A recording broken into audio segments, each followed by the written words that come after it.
युग के मन में बहुत कुछ आता था कि यार प्राची के लिए ये करे वो करे, पर उसका हक नहीं था उस पर, और वो कुछ कर भी नहीं सकता था क्योंकि वो इन सब चीजों के लिए तैयार नहीं थी, और उसे बिना बात के यूं तकलीफ देना भी तो सही नहीं था। प्राची को यूं उदास देखकर युग खुश नहीं रह पाता था, उसे बहुत तकलीफ होती थी।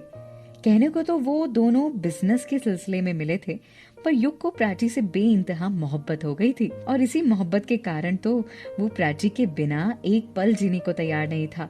वो जानता था कि ये सब उसके लिए मुमकिन नहीं है कि प्राची उसकी हो पाए, पर वो चाह कर भी खुद को प्राची से दूर नहीं कर पा रहा था।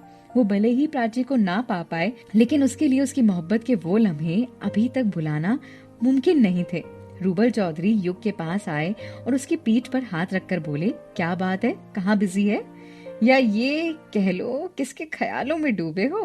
अपने बड़े भाई को देखकर युग ने प्राची से अपनी नजरें फेरी और उनकी तरफ शर्माते हुए देखकर बोला, नहीं नहीं, मैं तो बस यूं ही सारे नजारे देख रहा था।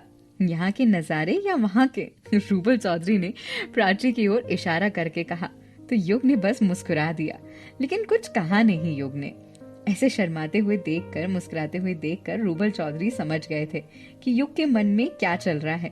इधर मधु और निखिल आइसक्रीम खा रहे थे। आइसक्रीम खाते खाते मधु की नजर प्राची पर गई तो वो निखिल को देखकर बोली, देखो ना कैसे उदास बैठी है वो, मैं उसे बुलाकर लाती हूँ, उसे वहाँ बैठे रहने दो, उसे ऐसे चुपचाप बैठकर थोड़ी खुशी मिलेगी। निखिल की बात सुनकर मधु निखिल को देखकर बोली, नहीं यार, मैं उसे ऐसे उदास नहीं देख सकती। और इतना कहकर मधु वहां से जाने लगी तो निखिल ने रोककर उसे पकड़ते हुए कहा, मेरी बात समझा करो, अकेले रहने दो, उसे थोड़ी तसल्ली होगी और खुशी मिलेगी।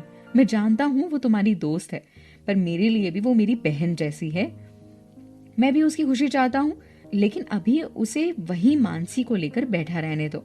निखिल की बात सुनकर मधु अनमने मन से वहीं रुक गई और आइसक्रीम खाने लगी, पर उसकी नजर प्राची पर ही थी। वो बार बार मुड़कर उदास बैठी प्राची को देख रही थी कि कहीं प्राची रो ना पड़े। अमन ने काफी तस्वीरें निकालने के बाद रूबल चौधरी के पास जाकर कहा, चलिए आपकी भी कुछ तस्वीरें निकाल दो। ये सुनकर रूबल चौधरी बोले, तस्वीरें जिनकी उम्र है उनकी निकालो, मेरी नहीं। और इतना रूबल चौधरी वहां से कह के चले गए तो युग ने अमन को देखकर कुछ नहीं कहा और चुपचाप डैम के आसपास का नजारा देखने लगा। मौका पाकर अमन ने युग से यूं ही बातों बातों में पूछ ही लिया, क्या बात है, बहुत प्यार करते हो तुम प्राची से, पर तुम उसे जानते नहीं हो वो कैसी लड़की है। अमन की बात सुनकर युग का मन तो हुआ वो अमन को सच्चाई बता दे, पर वो जानता था लाख सच्चाई बताने के बाद भी वो भरोसा तो करेगा नहीं, तो फिर उसने सोचना ही क्यों ऐसा, इसलिए उसने पलट के कुछ जवाब नहीं दिया। वो अपने फोन में देखकर अमन से बोला, क्या करूं, वो है ही इतनी अच्छी कि खुद से मोहब्बत हो ही जाती है, रुक नहीं पाते हम। अच्छा, जिससे तुम मोहब्बत समझते हो ना, उसके बारे में जानते भी हो कुछ? युग अमन की बात सुनकर मुस्कुराते हुए बोला, जिससे हम प्यार करते हैं हमें ना उसके पास से मतलब होता है और ना ही फ्यूचर से, हमें तो बस उसके प्रेजेंट से मतलब होता है।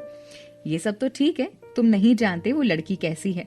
वो किसी लड़के से प्यार नहीं करती है, वो सिर्फ पैसों से प्यार करती है। कल तक पैसे के लिए वो आरव के साथ थी और आज तुम्हारे साथ है। कल उसकी जरूरत पूरी हो जाएगी तो वो तुम्हें छोड़ के चली जाएगी। ये तो समय बताएगा, आप इतनी फिक्र ना कीजिए। और हमें किसी को प्यार करने के लिए उस पर भरोसा करना बहुत जरूरी होता है, क्योंकि जब तक हमने किसी पर भरोसा नहीं किया तब तक प्यार का कोई मतलब नहीं होता है। इतना कहकर युग वहाँ से चला गया और उसके जाते ही अमन चुपचाप वहीं खड़ा प्राची को देखकर सोचने लगा, क्यों सब इसकी इतनी तारीफ करते हैं, क्यों उन्हें नजर नहीं आता कि कितनी कपटी है ये लड़की, कितनी बेशर्म है।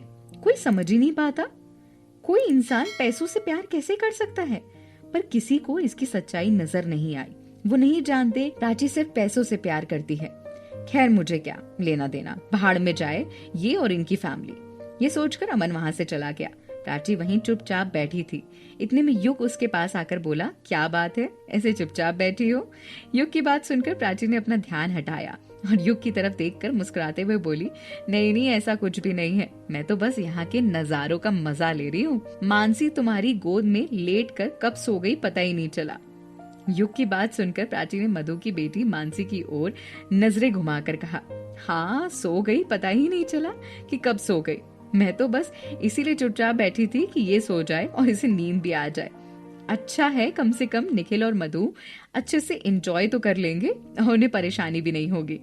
प्राची, वैसे तुम तो मधु की बेटी को भी अपनी बेटी की तरह प्यार करती हो। अपना पराया क्या होता है यार, मैं जानती भी नहीं। मैं तो बस अपनों को खुशी दे पाऊं और उसके लिए कुछ कर पाऊं। अब तो वैसे भी जिंदगी में यही तमन्ना बची है, बाकी बचा ही क्या है। प्राची की बात सुनकर युग ने प्राची को देखकर उससे कुछ कहा नहीं, पर प्राची की उदासी देखकर उसकी आंखों में भी आंसू आ गए। उसे तकलीफ इस बात की थी कि प्राची कैसे किसी से इतना प्यार कर सकती है। वो कैसे अमन को इतना प्यार कर सकती है, वो जबकि अमन उसकी मोहब्बत समझता ही नहीं। वो क्यों अमन को इतना प्यार करती है, उसे समझ नहीं आता था। इन सब बातों से दूर प्राची को अब किसी की चीज से कोई तमन्ना नहीं बची थी। वो तो बस अपनी जिंदगी में मची उथल पुथल को ठीक करने की कोशिश में लगी रहती थी। वो जब जब कोशिश भी नाकाम हो जाती थी तो उसने इससे अपनी किस्मत का फैसला मानकर चुपचाप बैठ जाती थी और स्वीकार कर लेती थी। वो जितनी भी कोशिश कर ले और चाहे जितने भी हाथ पैर पटक ले, ऊपर वाले ने जो लिखा है वो तो होकर रहेगा, ऐसा मान लेती थी। इसको ऊपर वाले का फैसला मानकर उसने उसे स्वीकार कर लिया था और अपनी जिंदगी में आगे बढ़ने का फैसला ले लिया था। वो इन सब चीजों के लिए भी तैयार नहीं थी, पर क्या करें, जीना तो है ही, बढ़ना तो पड़ेगा। इसीलिए उसने भी ये सारी चीजें एक्सेप्ट कर ली थी। उसने खुशी खुशी अपनी जिंदगी में आगे बढ़ने का फैसला ले लिया था। उसने घर पर अपनी मम्मी से शादी की तैयारियां में उसकी मम्मी भी उसकी शादी की तैयारियां में लग चुकी थी, क्योंकि उनका दिया हुआ 1 साल अब पूरा हो चुका था और 1 साल से ज्यादा ही वक्त बीत गया था। बल्कि वो अब पूरी तरह तैयार थी कि वो कैसे भी करके प्राची को प्रेशराइज्ड करके उसकी शादी की बात करके उसके हाथ पीले करवा दे। हालांकि प्राची आगे बढ़ने को तैयार थी, पर इतनी जल्दी शादी करना उसका इरादा नहीं था। वो पहले IAS का टेस्ट क्लियर करना चाहती थी, उसके बाद उसके लिए शादी का कोई मतलब था। पर अपने घर वालों की जिद के कारण पता नहीं उसका ये सपना पूरा हो पाएगा या नहीं, ये तो आने वाला वक्त ही बताएगा। सब लोग घूमने के बाद वापस घर के लिए निकल गए। सब काफी थके थके हुए से थे, इसके लिए किसी ने ना तो कुछ कहा ना कुछ समझा। सब चुपचाप गाड़ी में बैठ गए। जब घर पहुंची, प्राची भी अपने कमरे में जाकर आराम करने लगी, पर इतने में पता नहीं उसे क्या सूझा, वो उठकर मधु के पास जाकर बोली, मानसी सो रही है ना? मधु प्राची की बात सुनकर मानसी की और देखकर बोली, हाँ वो सो रही है, क्यों, क्या हुआ, कोई बात है क्या? मधु ने जवाब दिया तो प्राची मानसी को प्यार से देखकर मधु की बात का जवाब दिए बिना ही वहां से चली गई और अपने कमरे में जाकर आराम करने लगी। अब आगे क्या होगा और ये एपिसोड कैसा लगा आपको, ये बताना बिल्कुल मत भूलिएगा। नीचे कमेंट जरूर कीजिएगा।